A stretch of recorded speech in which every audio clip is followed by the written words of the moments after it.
ప్రజాపాలనలో భాగంగా చాలా మంది అయితే అప్లికేషన్ నింపుతూ డౌట్స్ వ్యక్తం చేస్తున్నారు. ఒక్కసారి క్లారిఫై చేసుకునే ప్రయత్నం చేద్దాం. మనతో పాటు ఉన్నారు ఎన్ఫోర్స్మెంట్ డిప్యూటీ తహసీల్దార్ మాచన రఘునందన్ గారు. నమస్తే సార్. నమస్కారం సార్, ఈ అప్లికేషన్ ఫామ్ నింపేటప్పుడు సార్ చాలా మందికి చాలా డౌట్స్ వస్తూ ఉన్నాయి సార్. నేను ఒక్కొక్క డౌట్ ఒకసారి అడుగుతాను సార్, ప్లీజ్ మీరు క్లారిఫై చేయండి సార్. ఓకేనా సార్? ఓకే. ఎస్. ఇప్పుడు ఫస్ట్ క్వశ్చన్ సార్, కుటుంబ సభ్యుల వివరాల్లోని గతంలోని రేషన్ కార్డులో ఉమ్మడి కుటుంబంగా ఉన్న ఇప్పుడు వేరే కుటుంబంగా ఉంటున్నట్టయితే పొందుపరిచేది ఎలా సార్? ఫస్ట్ ఆఫ్ ఆల్ నేను ఒక క్లారిటీ ముందస్తుగా చెప్పాల్సింది ఏంటంటే సార్, ఈ ప్రజాపాలన దరఖాస్తులు దొరకకున్నా గానీ ఒకవేళ వీళ్ళకు జనానికి ఎవరికైనా చిన్నపాటి కన్ఫ్యూజన్ ఉన్నా గానీ వాళ్ళు ఒక చిన్న వెయిట్ పేపర్ మీద రాసి ఇది మా ఆర్జీ అని సబ్మిట్ చేయొచ్చు. అయితే అక్కడ అందుబాటులో ఉన్న ప్రతిపాదిత నమూనా ఇవ్వాలి అనేది ఉన్నా గానీ ఒకవేళ లభ్యం కాకపోతే వైట్ పేపర్ మీద కూడా రాసి తమ వివరణ రాసి సమర్పించుకునే అవకాశం ఉంటుంది. అంతే తప్పించి అనవసరంగా గందరగోళానికి గురయ్యే అవకాశం అవసరం లేదు. Okay sir. Okay. Next question sir, పాత రేషన్ కార్డులో ఒకే కుటుంబంగా ఉన్న ఇప్పుడు ఉపాధి కోసం వేరే ప్రాంతానికి వెళ్ళి ఆధార్ కార్డ్ అక్కడి అడ్రస్తో ఉంటే గ్యారంటీల ఫలాలు పొందడానికి అర్హత ఉంటుందా? దీని మీద నాకు స్పష్టమైన సమాచారం లేదు. స్పష్టమైన సమాచారం వచ్చినాక నేను క్లారిటీ ఇస్తున్నాను. ఇప్పటి వరకు రేషన్ కార్డ్ లేని వారికి గ్యారంటీల ఫలాలు అందవా? కొత్త రేషన్ కార్డులు వచ్చేంత వరకు సాధ్యం కాదా? ఇది చాలా మంది క్వశ్చన్ సార్. ప్రభుత్వం ఇస్తున్న 6 గ్యారంటీల పథకం అనేది అందరికీ లబ్ధి చేకూరనే పెట్టింది. అయితే దీంట్లో ఎవరు అర్హులు అనేది ఎంక్వైరీలో తెలుస్తుంది కాబట్టి దాంట్లో వాళ్ళకు మేము అర్హులం కాదా అనేది ఖండిత అవసరం లేదు. ఎందుకంటే ఏ ప్రభుత్వ పథకం అయినా కానీ వాళ్ళకి అర్హతకు అనుగుణంగానే అందిస్తారు. ఆ అర్హత అనేది వాళ్ళ అప్లికేషన్ పెట్టుకున్నాక ఎంక్వైరీలో తెలుస్తుంది కాబట్టి అప్పటిదాకా ఈ ఉత్కంఠ అనేది అవసరం లేదు ఎవరికైనా కానీ. కుటుంబ పెద్ద పురుషుడుగా ఉండి గ్యాస్ కనెక్షన్ కూడా వారి పేరునే ఉంటే మహాలక్ష్మి స్కీమ్ కింద 500కే సిలిండర్ వర్తిస్తుందా రాదా? మహిళల పేరు మీద కనెక్షన్ మార్చుకోవాల్సిందేనా? దీని మీద చమురు కంపెనీలో వివరణ ఇవ్వాల్సి ఉంటుంది. చమురు కంపెనీలో వాళ్ళ దగ్గర నుంచి వివరణ తీసుకొని మళ్ళీ మీకు అందజేస్తాను నేను. Okay sir. Next question sir, పాత రేషన్ కార్డు ప్రకారం కుటుంబ పెద్ద చనిపోతే సభ్యులుగా ఉన్నవారు దరఖాస్తు చేసుకోవచ్చా? ఆ కుటుంబ పెద్ద పేరుతోనే విద్యుత్ కనెక్షన్, గ్యాస్ కనెక్షన్ ఉన్నట్టయితే 200 యూనిట్ల ఉచిత కరెంట్, 500 సిలిండర్ సబ్సిడీ వర్తిస్తుందా? కనెక్షన్స్లో మార్పులు చేర్పులు చేసేంత వరకు లబ్ధి అందుతుందా లేదా?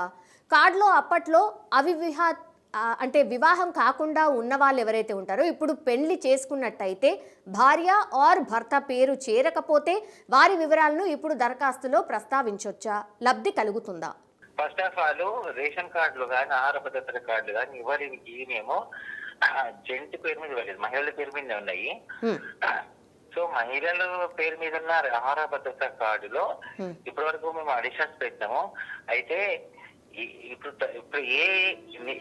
వాళ్ళకి ఎటువంటి డౌట్స్ ఉన్నా కానీ ఎటువంటి సందేహాలు ఉన్నా కానీ అసలు లెట్ దెమ్ ఫస్ట్ అప్లై. ఎందుకంటే మాకు ఈ అవసరం ఉంది అని చెప్పేసి దరఖాస్తు చేసుకోవచ్చు. దరఖాస్తు చేసుకోవాలి తర్వాత ఎట్లాగో వాళ్ళ వివరాలు ఉంటాయి కాబట్టి ఆ దరఖాస్తులో పరిశీలన క్రమంలో ఏ అధికారైనా కానీ వాళ్ళ ఇంటికి వెళ్ళి లేదా వాళ్ళతో ఫోన్ లో మాట్లాడేసి వాళ్ళకు ఏ రకంగా ఈ ప్రభుత్వ లబ్ధి కానీ ప్రభుత్వ ఫలం కానీ ఎలా అందజేయాలనేది దానికి ఎంటైర్ ఎంక్వైరీ అనేది సరళీకరించి చేస్తారు. అంతే తప్పించి అప్లికేషన్ పెట్టకుండానే అప్లికేషన్ స్క్రూటినీ కాకుండానే ఈ సందేహాలు అవసరం లేదు. Okay sir. Next question sir, ఉమ్మడి కుటుంబంలో నెలకు 2500 ఆర్థిక సహాయం, వంట గ్యాస్, ఆసరా పెన్షన్, రైతు భరోసా, ఇందిరమ్మ ఇండ్లు లాంటివి కదా. సో అర్హతను బట్టి అందరికీ అందుతాయా లేక కుటుంబం యూనిట్గా ఒక్కరికే పరిమితం అవుతుందా సార్? మీ క్వశ్చన్ లో ఉంది అర్హతను బట్టి అందరికంటే. అర్హత అనేది వాళ్ళ ఆర్థిక స్థితిగతి బట్టి అర్హత అనేది ధృవీకరించినప్పుడు ఆ అర్హత అనుసారమే ఎవరికైనా అందుతాయి. ఆ అర్హత అనేది ఏంటి అనేది విధి విధానాల్లో ఉంటది కాబట్టి ఖచ్చితంగా as per the framed eligibility definitely they will get. Aadhaar కార్డులోని అడ్రస్ ప్రకారం దరఖాస్తును ఆ చిరునామా ఉన్న ప్రాంతంలో సమర్పించాల్సి ఉంటుందా, లేక రేషన్ కార్డులోని అడ్రస్ ప్రకారం అందజేయాలా? ఆధార్, రేషన్ కార్డుల అడ్రస్లు వేర్వేరుగా ఉంటే ఎక్కడ దరఖాస్తు చేసుకోవాలి? 2 చోట్ల చేసుకోవాలా? Okay, Aadhaar first of all మీకు ఫస్ట్ క్లారిటీ ఏంటంటే ఆధార్ కార్డ్ అనేది రేషన్ కార్డు అనేది స్టేట్ గవర్నమెంట్ ఇచ్చింది. ఆధార్ కార్డు అనేది భారతదేశ వ్యాప్తంగా ఇష్యూ అయింది. ఆధార్ లో పర్టికులర్ గా ఈ 12 అంకెల నంబర్ అనేది శాశ్వతం. చిరునామాలు అనేవి ఎప్పుడైనా మార్చుకునే అవకాశం ఉంటది. సో ఆధార్ లో చిరునామా కానీ ఆధార్ లో చిరునామా అనేది మీకు 1 ఇయర్ లో 3 సార్లు 2 సార్లు చిరునామా మార్చుకోవచ్చు. సో ఆధార్ లో చిరునామాకు రేషన్ కార్డుకి సంబంధం లేనే లేదు. కాకపోతే ఏంటంటే ఆధార్ అనేది యూనిక్ ఐడెంటిఫికేషన్ నెంబర్ కాబట్టి అది ఎక్కడ పోయినా కానీ అటాచ్ అయ్యి ఉంటది. చిరునామా అనేది సపోజ్ ఒక వ్యక్తి సికింద్రాబాద్ లో ఒక ప్రాంతంలో ఉన్నాడు, ఆ ప్రాంతానికి సంబంధించే ఏ ప్రభుత్వ అంటే ఈ రోజు ఇక్కడ ఒక చిన్న విషయం అండి, ఈ రోజు రేషన్ కార్డు తప్పేసుకోవడానికి వచ్చిండు. అతను సికింద్రాబాద్ అని ఒక ప్రాంతంలో ఉన్నాడు. సో ఏదో ఒక కారణం వల్ల రేపే ఆ ప్రాంతం నుంచి ఖాళీ చేసి వెళ్ళిపోయాడు. అటువంటిప్పుడు చిరునామాను బట్టి అతను ఉన్న ప్రాంతంలోనే అందజేయాల్సి వస్తుంది. కాబట్టి చిరునామా మార్పు అనేది కంపల్సరీ తెలియాల్సి ఉంటుంది. అంతేకాకుండా ఇంతకుముందు మీకు చెప్పినట్టుగా అర్జీదారు పెట్టుకునే ఆర్జీలో అతని ఫోన్ నంబర్ ఉంటుంది కాబట్టి కంపల్సరీ విచారణ సమయ టైంలో కానీ స్కూటీ టైంలో కానీ మీరు ఎక్కడ ఉంటున్నారు, ఏ ప్రాంతంలో ఉంటున్నారు, ఇవన్నీ విచారిస్తాం కదా. ఆ విచారణ బట్టే నిర్ధారితమైతాయి. Okay sir, next question sir.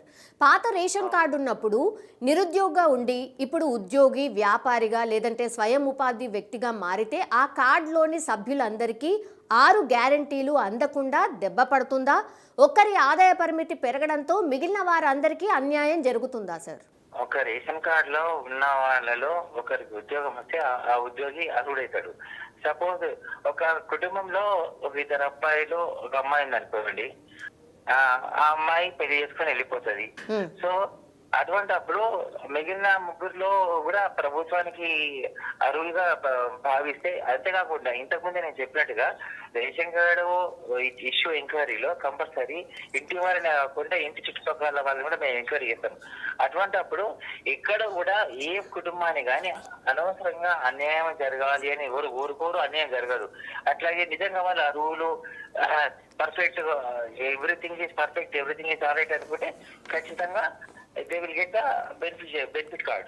Rythu Bharosa scheme లో భూముల వివరాలు వేర్వేరు గ్రామాల్లో ఉన్నట్టయితే ఆ భూముల ప్రకారం ఆయా గ్రామాల్లో దరఖాస్తులు సమర్పించాల్సి ఉంటుందా, లేక అన్నిటినీ ఒకే దరఖాస్తులో పేర్కొని ఎక్కడో ఒక చోట సమర్పిస్తే సరిపోతుందా? ఓకే, ఇప్పుడు దీనికి ఒకటే సింపుల్ ఆన్సర్. ఆర్జీదారు పెట్టుకున్నప్పుడు ఆర్జీదారు వివరాలు, ఆర్జీదారు సంబంధించిన ఫోన్ నంబర్ అన్ని ఉంటాయి కదా. ఆ ఆర్జీలో ఎప్పటికైనా కానీ ఎన్ని రకాల ఆర్జీలు వచ్చినా కానీ అవి తత్సంబంధిత శాఖలకు వెళ్ళిపోతాయి. వెళ్ళిపోయినప్పుడు ఆయా శాఖల అధికారులు వాటిని స్క్రూటినీ చేసి ఏ శాఖల అధికారులు అయినా ఏ డిపార్ట్మెంట్ అయినా కానీ వాళ్ళు ఏ రకమైన ఎంక్వైరీ చేసి కంప్లీట్ చేస్తే ఆ రకమే విచారణ జరుగుతుంది. ఆ రకంగానే ఆయా శాఖల నిర్ధారిత ప్రమాణాల ప్రకారమే ఎంక్వైరీ కూడా పూర్తి అయిపోతుంది, బెనిఫిట్స్ కూడా వెళ్తాయి. అంతే తప్పించి అందులో పెద్దగా అనుమానించాల్సిన అవసరం లేదు. కౌలుకు సాగు చేస్తున్న భూముల సర్వే నెంబర్లు ఇవ్వడం ద్వారా పట్టాదారులకు కౌలుకు తీసుకున్న రైతుకు మధ్య భేదాభిప్రాయాలు తలెత్తే అవకాశం ఉంటుందా? ఓకే, ఇది రెవెన్యూకి సంబంధించిన క్వశ్చన్. ఈ రెవెన్యూ వాళ్ళు ఎవరైతే అర్జీదారులు ఉన్నారో ఆర్జీదారులు మేము ఏదో గంట సేపట్లో 2 గంటల సేపట్లో ఆర్జీలు తీసుకోవట్లేదు. మాక్సిమం టైం వెచ్చించి ఆర్జీలు తీసుకుంటున్నాము. ఆ టైంలో కూడా వీళ్ళకు ఎవరైతే ఈ అప్లికేషన్ సబ్మిట్ చేస్తున్నారో ఆ సబ్మిట్ చేసేటప్పుడు అక్కడ కన్సర్న్ ఆఫీసర్స్ ఉంటారు, తహసీల్దార్ కానీ ఇతరుల అధికారులు కానీ, వాళ్ళని సంప్రదించి ఒకవేళ ఇంకేమైనా డౌట్స్ ఉంటే కూడా వాళ్ళని అడిగి పెట్టుకుంటే ఇంకా బెస్ట్. అది గృహజ్యోతి పథకం కింద నెలకు 200 యూనిట్ల ఉచిత విద్యుత్ పొందడానికి అద్దెకు ఉంటున్న వారికి మాఫీ అవుతుందా, లేక ఇంటి యజమాని పేరు మీద సర్వీస్ కనెక్షన్ ఉన్నందున లబ్ధి వారికే చేకూరుతుందా సార్? ఈ ఇష్యూలో ఇది యూత్ ఎఫర్ట్స్ కిందకి వస్తుంది.